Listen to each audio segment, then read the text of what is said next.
In the grand courts of Spain, whispers travelled faster than light. Behind the velvet curtains and marble halls, the nation's most powerful man sat in silence. King Ferdinand VII, the last absolute monarch of Spain, ruled not with wisdom but with paranoia. He was a man of contradictions, a king who spoke of faith but lived in sin, a ruler who claimed strength but trembled in fear. Spain had survived revolutions, invasions, and betrayal, but under Ferdinand, it would face something worse: decay from within. The court around him was filled with fear, deceit, and flattery. Every word spoken near the throne was weighed carefully, for one misstep could mean ruin. Yet amidst the political games and secret schemes, another story was quietly unfolding, a story not of war or conquest, but of humiliation. It began with a marriage, a royal wedding meant to restore the dignity of the Spanish crown, but instead it would reveal the weakness of the man who wore it. Her name was Maria Cristina of Bourbon II Sicilies. She was young, graceful, and innocent, everything the court desired in a queen. But she was also unprepared. Unprepared for the man she was about to marry. Unprepared for the crown, heavy with secrets. The wedding day was magnificent. Golden candles shimmered across the marble halls. Nobles whispered blessings, while musicians played soft hymns of love. But behind the smiles and celebrations, the air was heavy with unease. Maria Cristina stood before the altar, trembling beneath her veil. Her hands were cold, her breath shallow. She was only 16, and though the priest spoke of holy union, she could not escape the sense of dread that crept beneath her gown. The king, much older and broken by illness, watched her with a hollow stare. To him, this marriage was not about love. It was about control, about producing an heir who would continue his fading bloodline. That night, the kingdom celebrated. But inside the royal chambers, history was about to remember a humiliation unlike any other. The grand celebration faded as the night deepened. The palace corridors grew silent, echoing only the sound of distant footsteps. Behind the heavy doors of the royal chamber, the candles flickered weakly. Maria Cristina entered the room slowly. Her heart pounded as she faced the man she now called her husband. Ferdinand sat waiting on the great bed, his face pale, his breathing laboured. He was not a man of romance, but one consumed by pride and frailty. She bowed gently and approached. The king's eyes followed her every move. There was no tenderness in his gaze, only expectation and a silent demand. The silence grew unbearable. Maria Cristina trembled, unsure of what to do. She had been told that a queen must obey, that her duty was sacred. Yet as she stood before him, shame and fear overcame her. Her hands shook, her body froze. The room felt smaller, the air heavier. The king reached for her veil, his hand cold as stone. In that moment, her body betrayed her. Her knees gave way, her breath quickened, and humiliation struck like a dagger. The young queen, overwhelmed by fear and horror, soiled herself before the king. The silence that followed was absolute. The candles flickered as the stench filled the royal chamber. Ferdinand stared in disbelief, his pride shattered. The marriage meant to restore his power had instead brought him shame. By morning, the palace was no longer silent. What had happened behind the royal doors had already begun to spread. Servants spoke in hushed tones. Courtiers exchanged glances filled with disbelief. The story of the Queen's humiliation passed from one whisper to another. No one dared to mention it in front of the king. But the laughter behind closed doors echoed through the marble halls. The night that was meant to bless Spain's throne had turned into a curse. Ferdinand did not speak of it, yet the shame clung to him like a shadow. His pride, already fragile, now crumbled completely. He began to avoid his young wife. Every time he looked at her, he remembered that moment and the helplessness that came with it. Maria Cristina lived in silence. She rarely left her chambers. The courtiers bowed before her, but whispered cruelly behind her back. She was no longer the radiant bride. She was the queen who had fallen before her king. Rumours grew beyond the palace walls. The people of Madrid began to speak of a curse upon the royal family. And though no one said it aloud, everyone knew Spain's throne had lost its dignity. In the days that followed, the king's temper grew darker. He trusted no one. Every glance from a servant felt like mockery.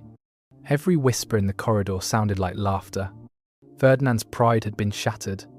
The man who once ruled with absolute power now lived in fear of his own shadow.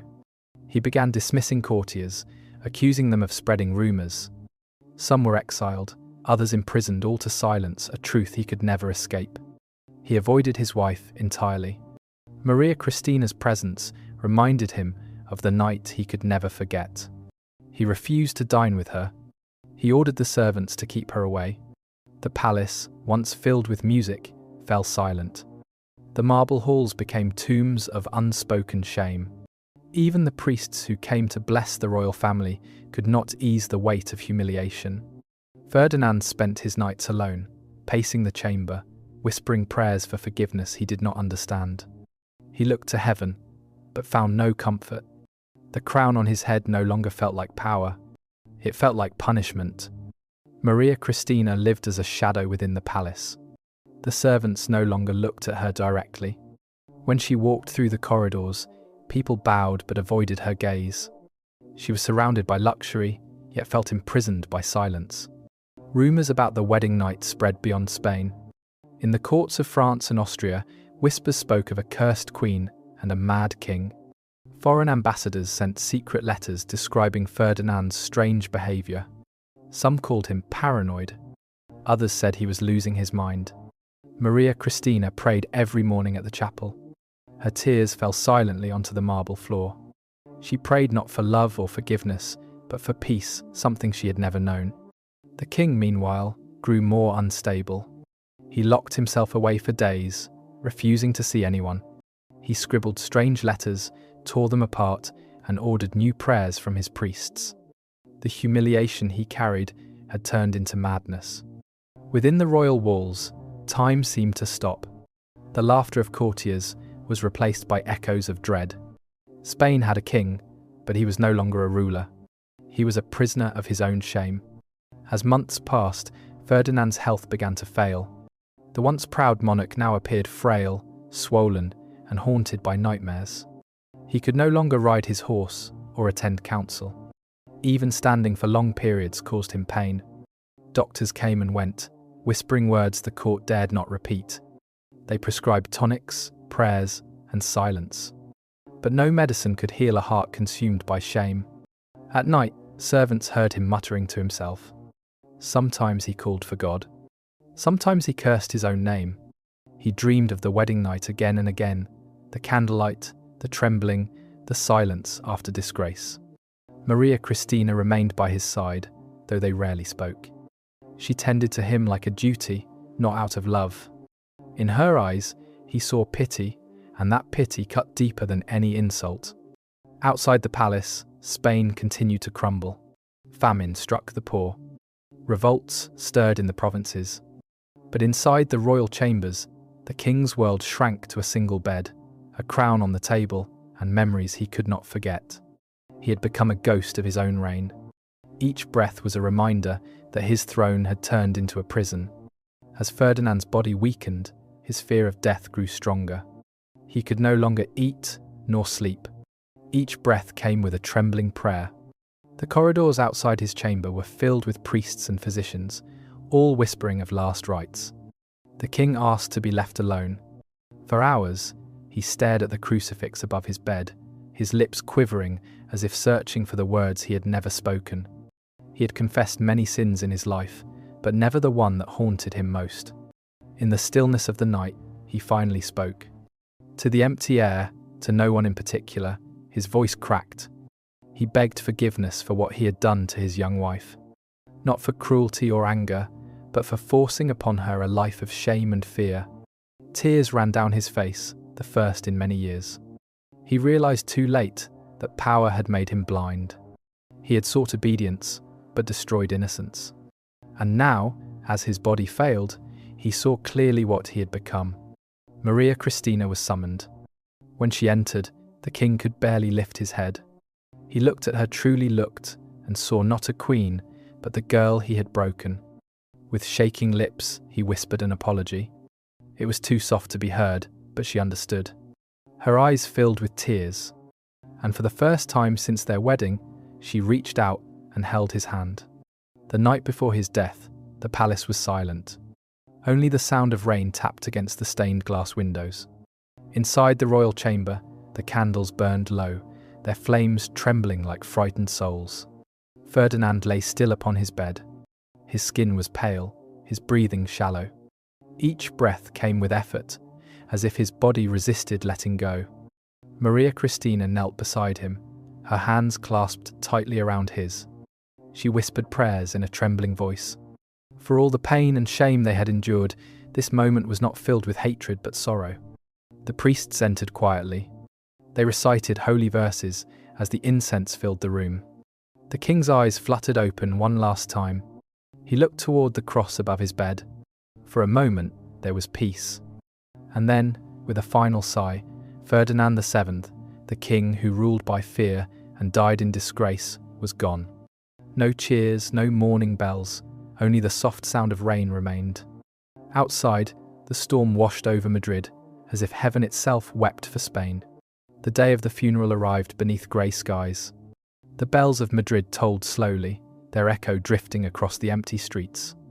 The people gathered, not in mourning, but in silence. Few wept for the king who had ruled them with fear. The royal procession moved through the city. Black horses pulled the gilded carriage carrying the coffin. Priests chanted solemn prayers as the smell of incense filled the air. Behind them, courtiers walked with bowed heads, some out of duty, others out of relief. Maria Cristina followed last, her face hidden behind a dark veil. She walked not as a queen, but as a widow burdened by memory. For all the years of cruelty and silence, she felt no triumph in his passing, only exhaustion. The crowd watched as the coffin disappeared into the royal crypt. Some crossed themselves, others turned away. For the first time in decades, Spain was without its king, and yet few felt sorrow. In the days that followed, poets and historians began to write. Some called him the felon king. Others simply called him the last tyrant. His name would be remembered, not for greatness, but for disgrace. After Ferdinand's death, Spain entered an uneasy silence. The throne passed on, but the scars of his reign remained.